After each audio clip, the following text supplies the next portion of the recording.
At 1:35 in the afternoon on June 6, 1944, a German officer climbed to his observation post above the cliffs of Normandy and looked out at Omaha Beach. What he saw made sense. 10 American tanks were burning at the waterline. Landing craft sat disabled on the sand. Bodies floated in the surf. Men crouched behind obstacles, not moving. The beach, from his position, looked like a graveyard. He picked up his telephone. He called division headquarters. He reported what he saw. The assault, he said, has been hurled back into the sea. He was wrong. At that exact moment, 1:35 in the afternoon, more than 600 American soldiers were already behind him. Not on the beach. Not at the waterline. Behind him. On top of the cliffs. Moving inland.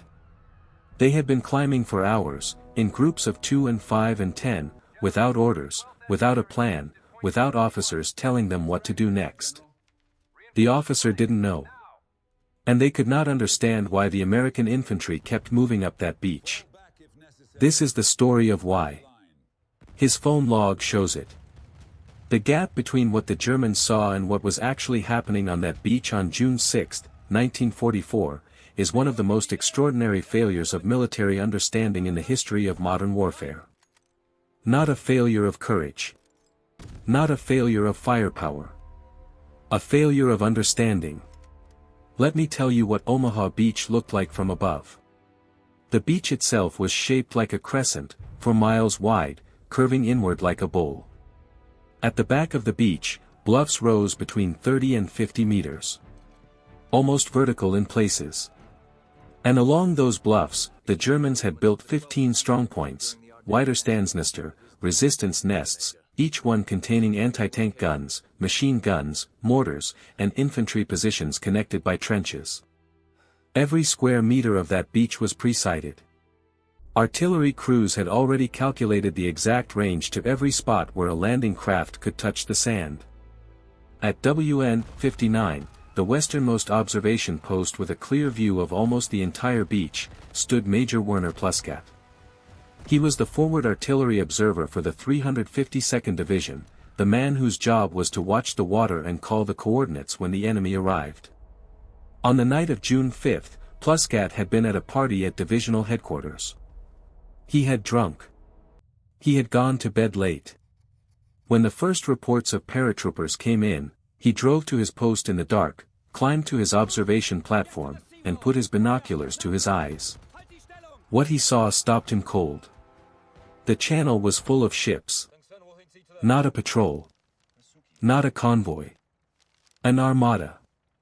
5,000 vessels stretching to the horizon in every direction. He called headquarters. He told them what he was looking at. "What idiocy are you telling me now?" the officer on the other end said. Pluskat held the phone out toward the window so the man could hear the naval guns already firing. The man responsible for the defense of that beach was Generalleutnant Dietrich Kraiss. He was not a young officer making his first decisions under pressure. He had fought in the First World War. He had commanded a division during the invasion of the Soviet Union in 1941. He had survived the Eastern Front. When Rommel placed the 352nd Infantry Division at Omaha Beach in March 1944, he chose Kraiss specifically because of that experience. Kraiss had 12,000 men. 6,800 of them were combat troops. His machine gunners were positioned to fire parallel to the beach, enfilade fire, the most efficient killing pattern that exists. His men had rehearsed their response to an amphibious landing so many times that the last drill had been staged on the night of June 5, the eve of the invasion itself. Kraiss had built something close to the perfect defense. And on the morning of June 6, for a few hours, it worked exactly as designed. Remember that. Because what happened next is what this story is about. Before we go any further, if this story is moving you, a like takes 2 seconds and it helps this reach more people who care about what happened on that beach. And if you're new here, subscribe. Every week we go deep into the moments that changed the war, not from the top down, but from the ground up, from the men who were there. Now, Back to June 6. Here is the question that drove German officers insane on June 6, 1944. Not, how did the Americans land? They knew how. Boats. They had been preparing for boats for 2 years. Not, why did the Americans have more men? They knew that too. The Allies had spent 18 months building an army in England. The question, the one that doesn't appear in the official histories, the one that shows up only in the phone logs and the after-action reports and the prisoner interrogation transcripts, was this. Why won't they stop? Because they should have stopped. Every principle of military doctrine said they should stop. When you lose your officers in the first wave, you stop. When you lose your tanks before they reach the beach, you stop. When your communications are destroyed and you have no idea where your unit is and the men around you are strangers and the fire is so intense that the water itself seems to be exploding, you stop. You find cover. You wait for orders. You wait for someone to tell you what to do. That is what a trained army does. The American infantry at Omaha Beach did not stop. And Dietrich Kraiss, watching from his headquarters 9 miles inland, could not understand why. Here is the phrase that will matter for the rest of this video. Write it down if you have to. The system that broke on Omaha Beach was not the American system. It was the German one. Hold that. To understand why, we have to understand one decision Kraiss made that he believed was his greatest advantage, and that would become his fatal flaw. Against Rommel's doctrine, which called for every man to fight at the waterline, Kraiss had kept a strong reserve. 2 battalions of the 915th Grenadier Regiment, his best troops, held back near Bayeux under the command of Kampfgruppe. They were his counterattack force. If the beach defense held the Americans long enough, Meyer's men would sweep in and destroy the beachhead before it could be consolidated. It was a sound plan. It had worked on the Eastern Front. There was one thing Kraiss had never encountered on the Eastern Front. He had never fought the American infantry. The first layer. What the Germans saw. At 6:30 in the morning, the first American landing craft touched Omaha Beach. And within minutes, it seemed like everything Kraiss had planned was working. The pre-sighted artillery opened up on the landing craft before they reached the sand. The machine guns began their enfilade fire across the beach. The first wave of Americans stepped into water that was already thick with shell bursts and small arms fire. The sea temperature was 12 degrees Celsius. The waves were 1.5 meters high. Men carrying 30 kilograms of equipment could barely stay upright. Company A of the 1st Battalion, 116th Infantry Regiment, a National Guard unit in Bedford, Virginia, landed directly in front of WN 72, one of the strongest German positions on the entire beach. In 10 minutes, more than 100 of their 155 men were dead or wounded. Every officer was down.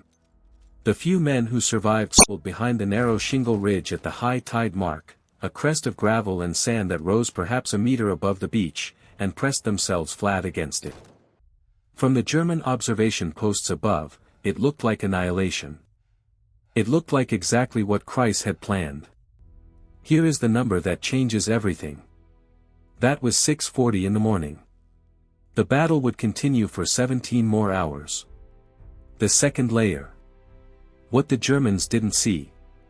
Here is what was happening while Kraiss was reading his reports. In the chaos of the first wave, something extraordinary was occurring. Not everywhere.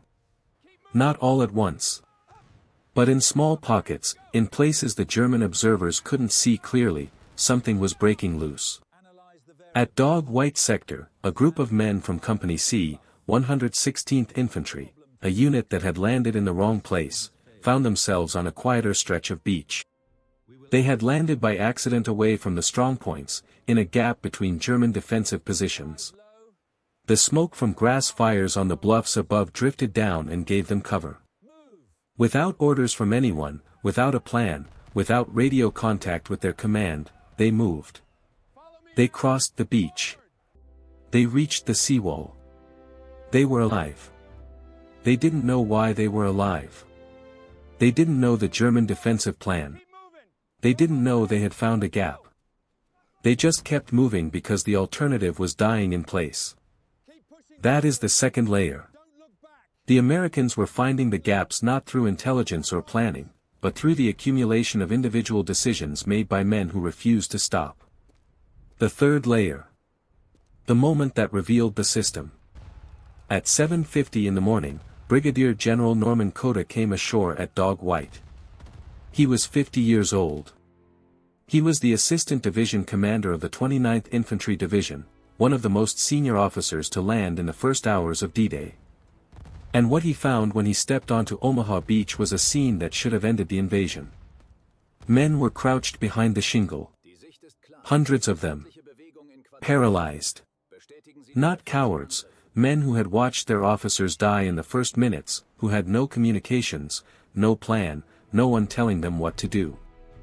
Men doing what every military doctrine in the world said to do when the plan collapses, waiting. Coda did something remarkable. He stood up. Not to give a speech. Not to deliver orders. He simply stood up, in full view of German machine guns that were still firing, and walked along the beach. Upright. Unhurried. As if the bullets were not for him. "Gentlemen," he said to the men he passed, "we are being killed on the beaches. Let us go inland and be killed." It is not the words that matter. It is the act. A man standing upright on a beach where standing upright meant dying. And the men got up. Not because of doctrine. Not because of orders. Because they saw that it could be done. The fourth and deepest layer. What the phone log doesn't say. By 9 in the morning, 2.5 hours after the first Americans landed, more than 600 men had reached the top of the bluffs. Not in a coordinated assault.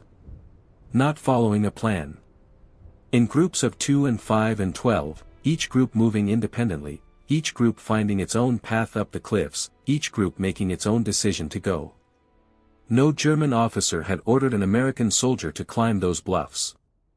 No American officer had ordered them either. They went because they decided to go. Because the men next to them were going. Because someone took a step and then another step and then it became impossible to stop. And in his headquarters 9 miles inland, Dietrich Kraiss was reading reports that told him the assault had been stopped. At 1:35 in the afternoon, more than 7 hours after the first Americans landed, the 352nd Division sent its assessment to the 84 Corps. The assault has been hurled back into the sea. 600 Americans were already behind their lines. Let me show you what that looked like on the ground. 2 moments. 2 places. Same beach. Same morning. Dog Green Sector, 6:30 a.m. The landing craft carrying Company A, 116th Infantry, hit the sand directly in front of WN 72. The ramp dropped. The men stepped out. And the German machine guns opened up on them from 3 sides simultaneously. 66 men were killed or wounded in the first 10 minutes. Including Lieutenant Edward Tidrick, who was hit in the throat as he stepped off the ramp, raised himself up, and with blood pouring from his neck, gave his last order, "Advance the wire cutters." Then he was dead. The wire cutters didn't advance. There was no one left to carry them. The survivors pressed themselves against the hull of the craft, against the sand, against the bodies of their friends. They did not move. From the German observation post above, it looked like the battle was over. But the boats behind them kept coming. The second wave. The third wave. Each one taking fire. Each one losing men on the ramp, in the water, on the sand. Each wave a disaster by any conventional military measure. And yet, by 8 in the morning, at Dog White Sector, a mile to the west, something different was happening. Coda was walking. And then something small happened that would change everything. A soldier, no rank recorded in the report, no name in the account that survives, crawled forward from the shingle to the base of the German wire obstacle. He had a Bangalore torpedo, a steel tube packed with explosives, long enough to slide under the wire and detonate from a safe distance. He pushed it through. He detonated it. The explosion blew a gap in the wire. Not large. Perhaps 2 feet wide. Not wide enough for men to run through. Barely wide enough for a man to crawl through. The first man to try was killed by a German sniper before he was halfway through. The second man went through anyway. Then a third. Then a fifth. Then more than anyone was counting. On the other side of that wire was the base of the bluff. Above the bluff was the top. And the top of the bluff, unlike the beach below, was not covered by German guns. The bunkers at Omaha faced the sea. Not the land behind them. Within 20 minutes of that first Bangalore explosion, men were climbing. Not in formation. Not in any order. In ones and twos and small clusters, each group finding its own handhold, its own path, its own reason to keep going upward. At 8:30, the first Americans reached the top of the bluff at Dog White. They were behind the German line. No one had told them to go there. No plan had sent them. They had found a gap, pushed through it, and climbed because climbing was the only direction that wasn't being shot at. By 9 o'clock, more than 600 men were on top of the bluffs, advancing inland. The German positions that had seemed impregnable from the front were being taken from behind. The defenders of WN 68 and WN 70 began to surrender. From the front, those positions had been fortresses. From behind, they were bunkers with their doors open. Now. Here is the question this whole story has been building toward. Why couldn't Kraiss understand it? He was not a stupid man. He was not an inexperienced man. He had built a defense that should have worked. And for a few hours, it did work. The casualties on Omaha Beach were the worst of any Allied landing on D-Day, around 2,400 men killed, wounded, or missing. So why, by the end of the day, was his division shattered? The answer is not firepower. The Allies had more guns, but the 352 ND's artillery had fired almost all of its first-line ammunition stocks by noon. They were not short of ammunition when the bluffs fell. The answer is not numbers. Kraiss had 12,000 men defending a 4-mile beach. The first wave of Americans was less than 1,500. The answer is structural. Before I tell you what the structure was, let me show you one man. Sergeant Philip Streczyk was a squad leader in Company E, 16th Infantry Regiment, 1st Infantry Division. He landed at Easy Red Sector at 6:30 in the morning. His company commander was killed on the ramp. His platoon leader was killed in the water.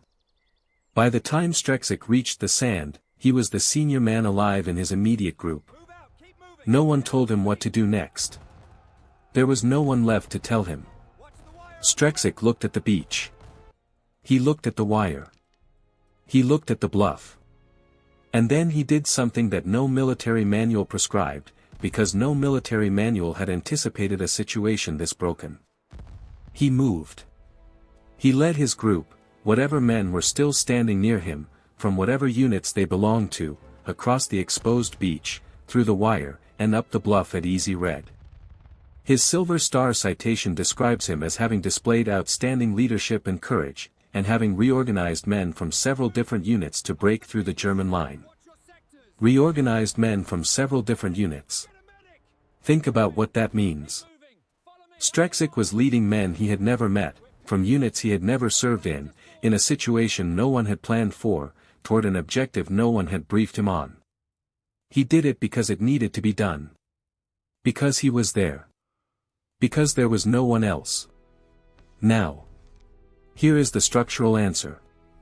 Kraiss had built his defense around a specific assumption, an assumption so fundamental that he never examined it, because every army he had ever fought against shared it. The assumption was this: when soldiers lose their officers, they stop. On the Eastern Front, this was true. Soviet units in 1941 and 1942, when they lost their officers, frequently collapsed. German units, when they lost their officers, had NCOs trained to take command, but that took time, and time was what the defense needed. Kreiss's entire plan depended on buying time. Hold the Americans on the beach long enough for Kampfgruppe Meyer to arrive. But Meyer's men were 9 miles away, moving in the wrong direction, because at 2:40 in the morning, Kreiss had sent them west to deal with American paratroopers, and they couldn't come back without a new order. While Streczyk was climbing, Kreiss was waiting for a report that made sense. It never came. Because what was happening on his beach was something he had no category for. The American infantry at Omaha Beach did not need officers to keep moving. Not because they were better trained than the soldiers Kreiss had fought before. Not because of any doctrine or manual or field regulation. But because of something that cannot be trained in 4 months or written in a manual or replicated by an army, no matter how well equipped. The American soldiers on that beach had grown up in a country that told them, from childhood, that when the system fails, you improvise. When the plan breaks, you find another way. When the authority figure isn't there, you become the authority figure. Streczyk reorganizing strangers on a beach under fire. The anonymous soldier pushing the Bangalore torpedo through the wire. The men of Company C moving without orders because the alternative was dying in place. That is not a military quality. It is a cultural one. And it showed up on Omaha Beach on the morning of June 6, 1944, in a form that Dietrich Kraiss, for all his experience, for all his preparation, for all his Eastern Front veterans, simply could not understand. At midnight, Kraiss called General Marks, commander of the 84 Corps. He reported the total loss of men and equipment in the coastal positions. He asked for reinforcements. Marks told him there were none. The next morning, the 352nd Division began its withdrawal. Within 4 days, it had been reduced to what the German Corps Command called small groups. Within 8 days, it was described as completely used up. The division that had come within hours of driving the Allies back into the sea was gone. Dietrich Kraiss never had the chance to explain what he saw. He never sat across a table from a historian. He never gave an interview. He never wrote his memoirs. On August 4, 1944, less than 2 months after Omaha Beach, he was wounded in an Allied air attack near Alassa. 2 days later, on August 6, 1944, he died of those wounds. The man who had come closest to stopping the Normandy invasion, who had built the defense that made Omaha Beach the bloodiest day in American military history, who had watched from his headquarters as something he could not understand unfolded on his beach, died in a field in France without ever being asked a single question about what he had seen. But he left something behind. His chief of staff, Oberstleutnant Fritz Ziegelmann, was captured during the campaign in France. As an Allied prisoner of war, Ziegelmann was asked to write a full account of the 352 ND Division's actions on D-Day for the United States War Department's Foreign Military Studies program. He did.